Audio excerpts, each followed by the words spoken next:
Let's kick things off this week with we'll kick things off in 4A with Ottumwa at Iowa City High. Before I let Ryan roll here, I'm going to go through for the uninitiated. I'm sure most of you folks did not pay close attention to what the Ottumwa Bulldogs did this season. So let's go through their schedule real quick. They had their first game against Burlington canceled, so they picked up Central DeWitt, lost that game 14-7. Then they were at Oskaloosa, lost that game 21-14. Played Winterset, lost that 33-14. Had its game against Ames canceled. Played Marshalltown, lost 42-21. Southeast Polk, which there's no disgrace in this loss, was 69-21.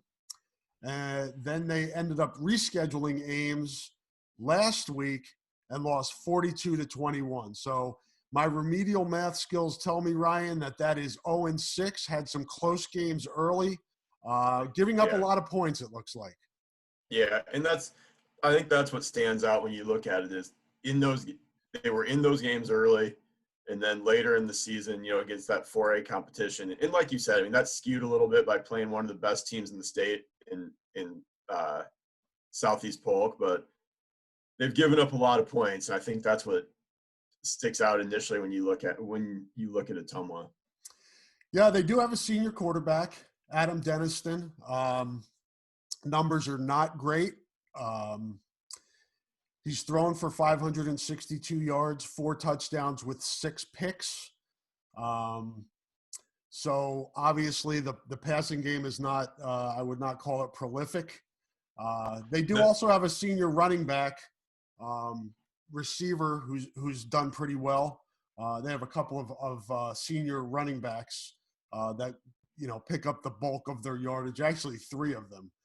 Colton McKinnon, Kai Glosser, Adam Palma, by my account here, account for pretty much most of the 829 yards on the ground. Glosser leading the way with 564 and 5 touchdowns. He's averaging 4.8 a pop on the ground, which is very respectable.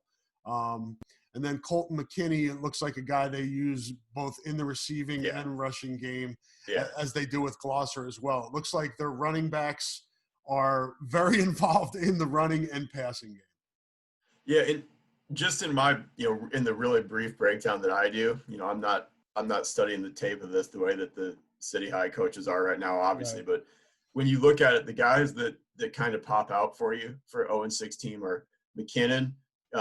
He only has, 15, 16, 18 carries, something like that. You can probably tell me, but he's averaging like 13 yards a carry and has a couple touchdowns, which tells you that he's gotten some big plays in the run game. And then he only has a handful.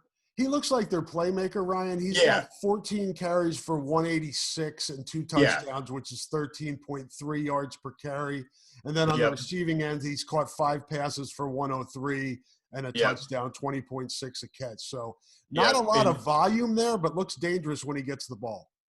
Exactly. And that's the type of thing when you get into these games, playoff games, and it's sometimes, I go back to the Liberty Cedar Rapids Jefferson game I watched where, you look at Jefferson on paper, they're not super impressive, to be honest with you, but they had one kid on their team that kind of popped statistically like that, and he was really good. And he got some big plays, but Liberty managed to keep him out of the end zone. And that's kind of the thing is, if that guy rips off 20 yards and you don't give up the 80-yard play, and you don't let him get a touchdown out of that, sometimes that can really be key. And then the other guy to watch out for is Trey Schwartz in their receiving game. And I just know because I've watched him play basketball. He's a really good athlete. I mean, he's every bit of, I don't know what they list him at, but he's every bit of probably 6'4", 230. I mean, he's a really nice sized kid. And I think they list him as a tight end. I'm assuming they flex him out and try to get matchups for him. But I think he had easily, I don't think they had anybody over 4 or 5 catches, and I think he had 24 or 25. So he's the guy that you're going to have to watch out for. 23 for 325. He averages 14 a reception, by far, Yeah. they didn't have anybody else in double digits in terms of receptions. He had 23 and 3 of their 4 receiving touchdowns. And it's interesting to see. We talked about McKinnon. You know, he's a guy that he seems like a guy that they may move around a little bit and try to look for matchups. Right. And then Glosser's their main running back. Right.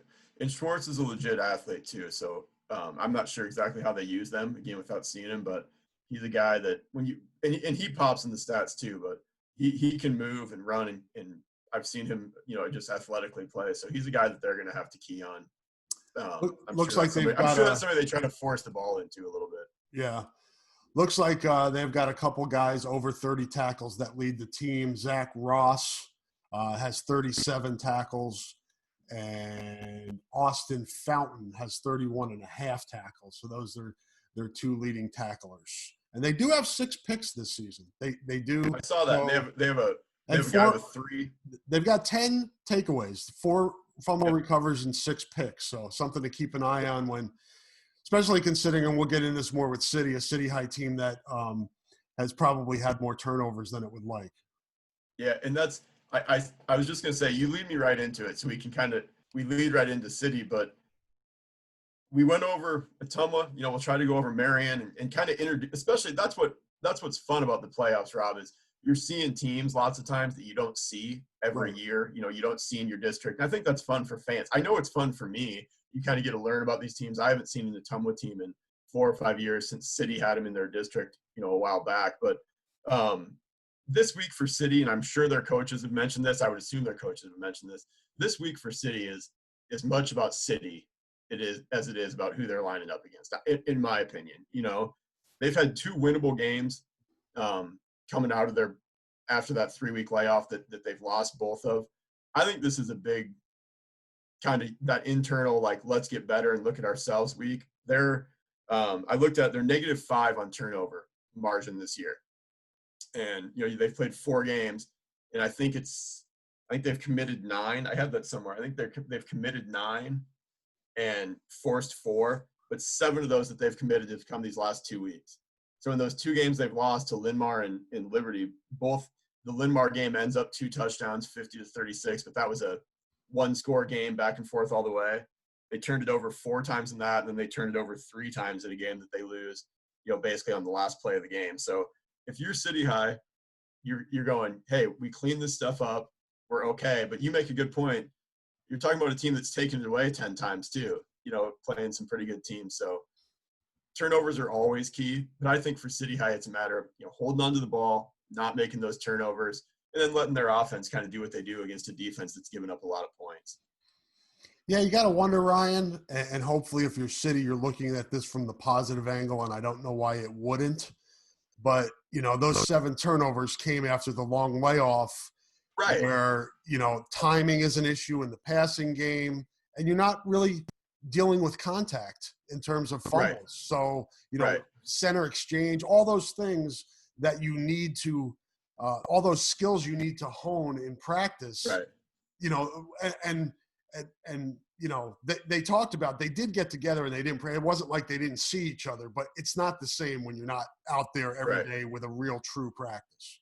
And you're not hitting, and I think that's big. And then it comes after you only had 2 games to begin with, right? Mm-hmm. So you're not really fully into that. And with the way practices are now, it's not like they'd hit for 2 months when they had to take a break, right? I mean, they probably had a couple weeks of hitting before their first game and hitting, you know, contact, full pads, whatever you want to call it. But we'll, as we keep doing these types of things, we'll podcast, Rob, we'll try to get some coaches in here, and sometime we'll have to talk to football coaches. We'll have to have the turnover discussion with a couple coaches, because it's just fun, because I'm, as a media person, there's an element to it of preparation, and everybody does the turnover circuit. Everybody does the tip drill. Everybody works on stripping the ball, you know, doing those things. But I think a big element of it is kind of random that evens itself out. Right. And no coach, and I said the coaches because no coach will ever admit that, right?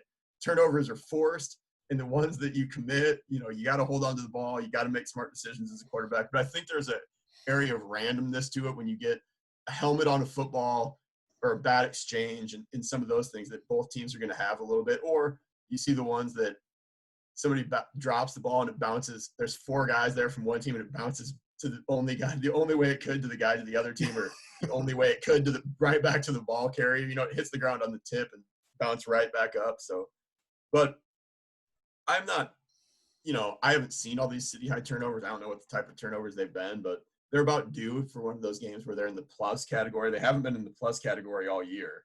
They were -1, -1, -2, -1 to get to their, -5. But hopefully that's something where they can flip that around a little bit in the postseason, starting on Friday against Ottumwa. What other keys you see here besides protecting the football and limiting mistakes? I think penalties are part of that too, and sure. Special teams in the playoffs are often very important.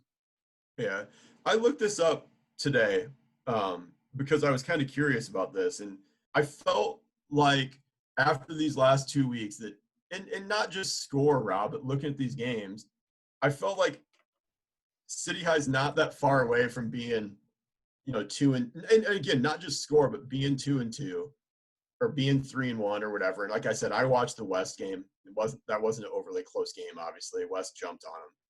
But they win that first game against Davenport Central, and they've lost 3 in a row. And even if you take the layoff out, I just kind of wanted to look at what, as much as I could, without having every play on video in front of me or whatever. Right. And one of the things that I thought they had to do this season to be successful was control the ball. They have a nice offensive line. They have a quarterback that can be efficient in the run game, especially between the tackles, and kind of control the ball. And so I went back and looked. In their games, they've run 13 more plays than and this is just more offensive snaps than their opponents. They've run 13 more, 24 more, 16 more, and 15 more, and lost 3 of those games. And you look at that, and some of those things can be skewed because the game they ran 24 more plays than their opponent was West. Well, West averaged 11.7 yards per play, so they had a lot of big plays. Is that good? Is 11.7 good? And so I love stats, but there's always something that can skew a stat, right? And they ran 15 more than Liberty on Friday. Well, Liberty had a pick 6. Right. So that's time that you're on offense, then you go right back on offense. In that West game, West returned the opening kickoff. So basically City has the first offensive possession to start both halves, but still that's a good thing they've done. And then when you look at yards per play in those games, they averaged 6.9 in their first game to 5.8 for their opponent. That was a win.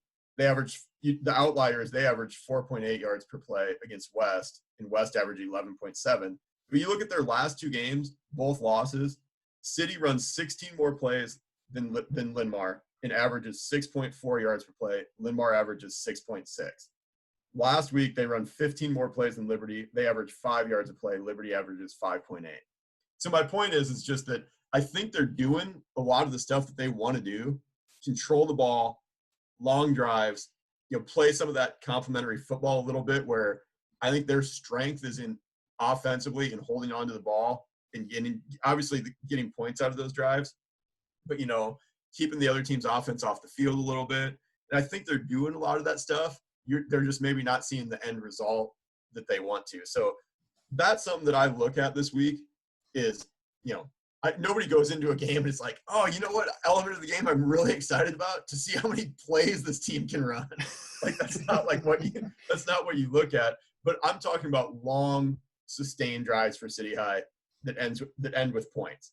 I mean, big plays are great, and they would take some explosive plays, I'm sure, because that's something that they've been lacking, especially in their run game.